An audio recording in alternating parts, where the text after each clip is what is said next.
لا إله إلا الله محمد رسول الله۔ 5 نمازوں کا ذکر ہو گیا الحمدللہ۔ اب اللہ نے فرمایا کہ وَمِنَ اللَّيْلِ فَتَهَجَّدْ بِهِ نَافِلَةً لَكَ۔ نماز تہجد، اس کا پہلا حکم تو آیا تھا سورۃ المزمل میں، کہ اللہ نے حکم دیا تھا، پہلی صورتیں ہیں قُمِ اللَّيْلَ إِلَّا قَلِيلًا، ساری رات عبادت کرو، تھوڑا آرام بھی کر لو۔ پھر فرمایا نِصْفَهُ أَوِ انقُصْ مِنْهُ قَلِيلًا، آدھی رات آرام، آدھی رات نماز۔ پھر یہ بھی تھا کہ چلو آدھی رات سے بھی کچھ کم، یعنی 2/3 رات کے آرام اور 1/3 نماز۔ تو جب یہ حکم آیا تو حضور بھی عمل فرماتے، صحابہ بھی عمل فرماتے، لیکن ان پر بڑا شاک گزرتا، کیونکہ گھڑیاں تو تھی نہیں، تو خوف ہوتا تھا کہ بھی کیا واقعی ہم نے 2 حصے رات کے آرام کر کے 1 حصہ عبادت کیا، یا کم تو نہیں ہو گئی، زیادہ تو نہیں ہو گئی۔ اللہ نے پھر رعایت فرما دی کہ اب تمہاری رعایت ہے، فَقْرَؤْا مَا تَيَسَّرَ، جتنا ممکن ہو سکے پڑھ لو۔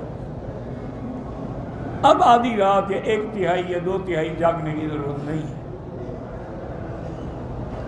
اور یہ بھی سمجھ لیں کہ تہجد جو ہے، صحیح حدیثوں میں جو ثابت ہے وہ یہ ہے کہ حضور پاک صلی اللہ علیہ وسلم 11 رکعت پڑھتے تھے۔ کیا مانا؟ 8 رکعت تہجد، 3 رکعت وتر۔ یہ جو ہمارے بعض دوستوں نے تراویح کو 8 رکعتیں بنا دیا ہے، یہ غلط فہمی ہے، اللہ ہدایت دے۔ ان 8 رکعتوں کی حدیث کا تراویح سے تعلق ہی نہیں ہے، وہ تو تہجد کی نماز ہے۔ پھر تراویح ہم نے عشاء کے فوراً بعد پڑھنی ہے، تہجد تو آخری رات میں پڑھنی ہے۔ تو یہ کیسے 8 رکعت عشاء کے بعد فوراً شروع کر دیتے ہیں؟ کم سے کم اپنے مسلک پر تو قائم رہے نا، پھر آخری رات میں پڑھیں۔ 20 رکعتیں جو ہیں وہ الگ چیز ہے، اور اس پہ خلفائے راشدین کا فیصلہ ہے، اجماع صحابہ ہے، اور حضرت عمر کے زمانے سے لے کر آج تک 20 رکعت چلی۔ حرمین الشریفین میں بھی ہمیشہ 20 رکعت ہوتی ہیں، ہاں بعض مساجد میں ہو سکتا ہے 8 بھی ہوتی ہو، اصل بات تو حرمین ہے۔ اب 8 رکعت تہجد جو ہے، اب یہ ہے ہمارے لیے رعایت ہے کہ ہم چاہیں تو 4 رکعت پڑھ لیں، چاہیں تو 2 رکعت پڑھ لیں، چاہیں تو 6 رکعت پڑھ لیں۔ اچھا یہ بھی افضل ہے کہ 4 رکعت ملا کے پڑھیں، جیسے دن میں افضل ہے کہ 2 رکعت کر کے پڑھیں۔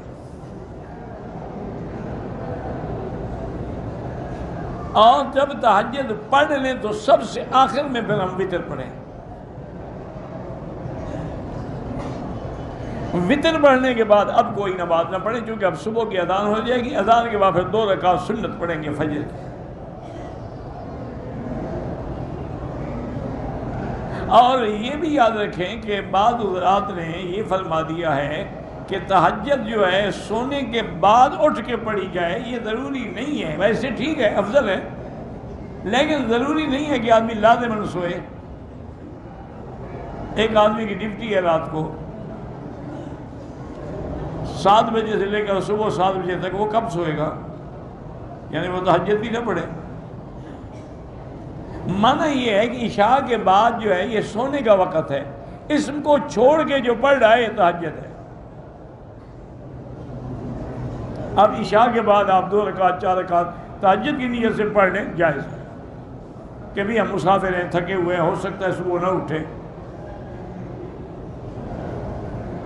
اور اگر آپ یہ چاہیں کہ عشاء کے بعد وتر پڑھ لیں، وہ بھی پڑھ سکتے ہیں، پھر بعد میں تہجد پڑھیں۔ وہ جو ہے نا کہ وتر آخر میں پڑھو، وہ معنی یہ ہے کہ اگر تم نے تہجد نہیں پڑھی، صبح کو پڑھی ہے، تو اب آخر میں پڑھو وتر۔ اگر کسی نے عشاء کے بعد پڑھ لی ہے تو کوئی بات نہیں۔ اور وتر جو ہے وہ 3 رکعت ہیں، سب کے نزدیک 3 رکعت ہیں۔ فرق صرف یہ ہے کہ بعض ائمہ کرام فصل کرتے ہیں کہ 2 رکعت پڑھ کے سلام پھیر کے پھر 1 رکعت پڑھتے وہ بھی 3 رکعت ہے۔ 1 رکعت کبھی نہیں آئے گھر سے آگے 1 رکعت پڑھ کے چلے جائے، پہلے 2 رکعت وہ بھی پڑھتے ہیں۔ فرق اتنا ہے کہ اس 2 رکعت کے بعد سلام پھیر دیں گے، پھر 1 رکعت کھڑے ہو کے پڑھ لیں گے۔ اور احناف کے نزدیک یہ ہے کہ 3 رکعتیں ملا کے پڑھو جیسے مغرب کی نماز پڑھتے ہو، اور سلام آخر میں ہو۔ اسی طرح دعائے قنوت ہے، وہ رکوع سے پہلے بھی ثابت ہے، رکوع کے بعد بھی ثابت ہے۔ دعائے قنوت ہاتھ اٹھا کے دعا کرنا بھی ثابت ہے اور ہاتھ باندھ کے دعا کرنا بھی ثابت ہے۔ اس لیے ان مسائل میں بلا وجہ نہ الجھا کریں اور نہ ایک دوسرے کو گالیاں دیا کریں۔ جو بھی نماز پڑھ رہا ہے اللہ کا شکر کرے۔ اور یہ تہجد کا وقت جو ہے اس میں دعا بڑی منظور ہوتی ہے، چونکہ یہ وہ وقت ہے جب اللہ تبارک و تعالی عرش معلیٰ سے آسمان دنیا پہ نزول اجلال فرماتے ہیں، جیسے ان کی شان کو زیبا ہے، اور پھر اللہ اعلان فرماتے ہیں کہ ہے کوئی مجھ سے مانگنے والا، تو یہ بڑی رحمت کا وقت ہے کہ تہجد کے وقت میں آدمی نماز پڑھے اور گڑ گڑا کے رو کے اللہ سے دعا مانگے، انشاءاللہ یقیناً کام بن جاتا ہے۔ باقی حضور کی تہجد کا کیا مقابلہ ہے؟ حضور تو کبھی کبھی تہجد میں 8 پارے نماز پڑھتے تھے، قرآن پڑھتے تھے۔ بی بی عائشہ فرماتی ہے حتیٰ تورمت قدماہ، آپ کے پاؤں سوج گئے۔ کھڑے کھڑے 8 سپارے پڑھنا کو آسان تو نہیں ہے، اور پھر پڑھنے والے بھی محمد مصطفیٰ ہوں جو سنوار سنوار کے بنا بنا کے ایک ایک موتی کی طرح پڑھتے تھے۔ تو بی بی عائشہ نے عرض کیا کہ یا رسول اللہ اپنی جان پہ رحم کریں، آپ کے پاؤں سوج گئے ہیں، اتنی مشقت کر رہے ہیں، اللہ نے تو آپ کو پہلے سے بتا دیا ہے کہ ہم نے آپ کی ہر چیز معاف کر دی، غلطیاں بھی معاف کر دی۔ تو جب آپ کو یہ مبارک بات مل گئی ہے کہ یغفر لک اللہ ما تقدم من ذنبک وما تأخر، پھر کیوں فرمایا افلا اکون عبدا شکورا، عائشہ کیا تم یہ نہیں چاہتی کہ جس رب نے مجھے یہ مقام دیا میں اس کا بندہ نہ بنوں، میں شکر گزار نہ بنوں؟ اور آگے اللہ پاک نے یہ بھی فرمایا کہ نافلۃ لک۔ تو اب بعض علماء یہی کہتے ہیں کہ پہلا حکم جو تھا سب کے لیے تھا، پھر منسوخ ہو گیا، سب سے منسوخ ہو گیا۔ بعض علماء کہتے ہیں کہ نہیں، حضور پہ تہجد فرض رہی، امت پہ معاف ہو گئی، لیکن اکثر قول یہی ہے کہ حضور پر بھی معاف ہو گئی۔ یہ الگ بات ہے کہ حضور نے کبھی تہجد نہیں چھوڑی، صرف مزدلفہ کی رات میں حضور نے تہجد نہیں پڑھی، آپ نے مغرب عشاء پڑھی پھر آرام کیا۔ کیوں؟ شفقت علی امتی، اپنی امت پہ مہربانی کی کہ کل بڑا کام ہے، کنکریاں مارو، قربانی کرو، حلق کراؤ، طواف زیارت پہ جاؤ، تو یہ رات کو تھکے ہوئے ہوں گے تو کیسے بیچارے جائیں گے؟ ورنہ حضور تو پڑھ سکتے تھے، ورنہ کبھی زندگی میں حضور نے نہیں چھوڑی ہے۔ بعض علماء نے فرمایا کہ نافلۃ لک کا معنی ہوتا ہے زائد، یعنی آپ کے لیے ایک یہ زائد فرض ہے،